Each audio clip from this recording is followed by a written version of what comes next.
আজি ration card বিতৰণৰ কাৰণে গোটেই অসমৰ প্ৰত্যেকখন বিধানসভা সমষ্টি ভিত্তিত ৰেচন কাৰ্ড বিতৰণ কৰাৰ কাৰণে যিটো ব্যৱস্থা চৰকাৰে হাতত লৈছে তাৰে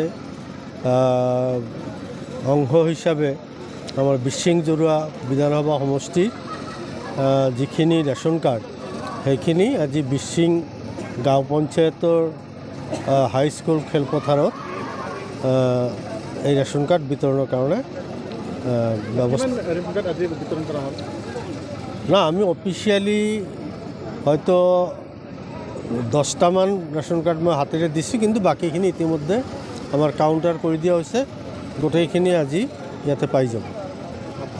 কিছুমান অনুপযুক্ত মানুহ সোমাইছিল, সেইবিলাক ইতিমধ্যে ইনকুৱাৰী কৰি বাতিল কৰিছে। বাতিল কৰাৰ ক্ষেত্ৰত দেখা গৈছে কিছু জেনুইন মানুহৰ নামো বাদ পৰিছে, কিন্তু সেইবিলাক পিছত এপ্লাই কৰিবলৈ আমি অনুৰোধ জনাইছোঁ। আমি চেষ্টা কৰি চাম তেওঁলোকৰ নাম যাতে অন্তৰ্ভুক্ত হয়। ভুৱা কথা নহয়, কাৰণ কিছু খেলি মেলি হোৱাটো স্বাভাৱিক। প্ৰথমবাৰৰ কাৰণে যেতিয়া খাদ্য সুৰক্ষা আইন কংগ্ৰেছ চৰকাৰে প্ৰৱৰ্তন কৰিছিল, পাৰ্লামেণ্টত পাছ কৰিছিল, এই প্ৰথমবাৰৰ কাৰণে ইয়াত তৰুণ গগৈ চৰকাৰৰ 2015 চনত ৰেচন কাৰ্ডৰ ব্যৱস্থা অসমত হাতত লৈছিল। গতিকে সেই ক্ষেত্ৰত আমি কমিটি বনাই দিছিলোঁ।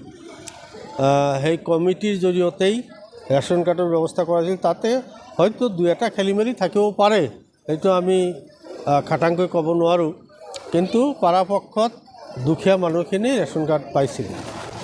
এইটো গভৰ্ণমেণ্টে এটা পলিচি লৈছে যে 5জনৰ তলত যিবিলাক পৰিয়াল আছে সেইবিলাকক ৰেচন কাৰ্ড দিয়া নহ'ব। এইটো গভৰ্ণমেণ্টে চাৰ্কুলাৰ মতে তেওঁলোকে এই ব্যৱস্থা হাতত লৈছে।